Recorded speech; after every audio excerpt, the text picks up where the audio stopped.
নোয়াখালী থেকে যে সকল নেতারা জন্ম নেয় তারা কখনো কেন জানি নোয়াখালীর জন্য হয়ে কাজ করতে চায় না। এটি নিয়ে একটি আঞ্চলিক দাঙ্গারও সম্ভাবনা থাকতে পারে। ভাষাঞ্চর নোয়াখালীর অন্তর্ভুক্ত, হাতিয়া উপজেলার অন্তর্ভুক্ত থাকবে। এটা নিয়ে কোনো রকম টালবাহানা চলবে না। ভাষাঞ্চর কিন্তু নোয়াখালী বিচ্ছিন্ন দ্বীপ হাতিয়া উপজেলার একটি অঞ্চল বলে বলছেন এখানকার ভাষাঞ্চর স্থানীয়রা। পাশাপাশি কিন্তু আপনারা জানেন গত কয়েকদিন আগে ভূমি মন্ত্রণালয় এবং চট্টগ্রাম বিভাগীয় কারিগরি কমিটি বিশেষ করে স্যাটেলাইট ইমেজ এবং অন্যান্য তথ্য উপাত্ত সংগ্রহ করে তারা ভাষাঞ্চরকে সন্দ্বীপ উপজেলা অন্তর্ভুক্ত করার জন্য একটি প্রজ্ঞাপন জারি করেছে, যা নিয়ে নোয়াখালী এলাকার এখানকার সাধারণ মানুষ নোয়াখালীবাসী তীব্র খুব উদ্বেগ প্রকাশ করছে। আমরা কথা বলেছি ভাষাঞ্চর নিয়ে, যে আসলে ভাষাঞ্চরটি কি চট্টগ্রাম বিভাগের সন্দ্বীপ উপজেলার না বিচ্ছিন্ন দ্বীপ নোয়াখালী হাতিয়া উপজেলার অংশ কিনা। এ বিষয়ে নোয়াখালী এখানকার সাধারণ মানুষ তারা তাদের মতামত প্রকাশ করেছেন। আমরা কথা বলছিলাম কালের কণ্ঠে নিয়মিত আয়োজন জনতার কণ্ঠে। নোয়াখালী থেকে আমি আবু রাহান সরকার।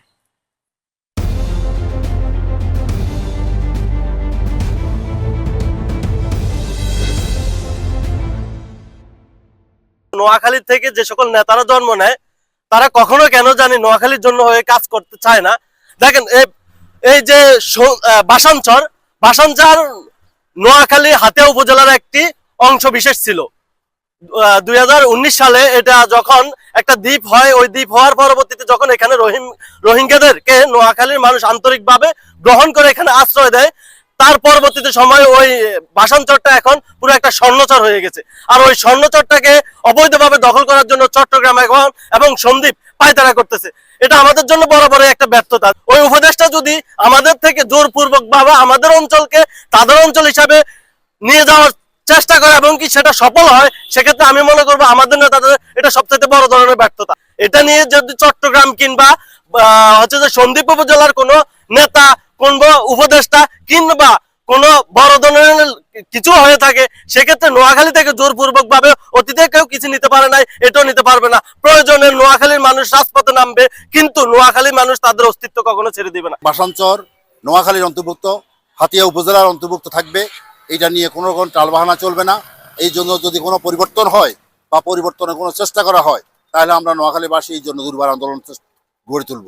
আমরা এটিকেও সেই ভূমি খেকু হিসাবে বলতে পারি যে আমাদের একটা সম্ভাবনাময় অঞ্চলকে তারা মেকানিজম করে যেভাবে আমাদের কাছ থেকে কেড়ে নিচ্ছে, এটি নোয়াখালীবাসীর জন্য খুবই লজ্জাজনক। আমরা মনে হচ্ছে যে খুবই হেল্পলেস। আমাদের উপরে ওই লেভেলে কোনো নেতা নাই বলে হচ্ছে যে কেউ আমাদের উপর দাদাগিরি করছে। এটির মাধ্যমে এরকম একটি সময় ধরনের ক্রিটিক্যাল সিদ্ধান্ত, এটি একটি এই রাষ্ট্রের জন্য কখনোই আপনার সুখকর কোনো বিষয় না। এটি নিয়ে একটি আঞ্চলিক দাঙ্গারও সম্ভাবনা থাকতে পারে। আমাদের হাতিয়ার একটা অংশ যে দ্বীপ রয়েছে, ভাষাঞ্চর রয়েছে, ওটাকে চট্টগ্রাম সন্দ্বীপের একটা আয়ত্ত করে নিয়ে যাওয়ার চেষ্টা করতেছে।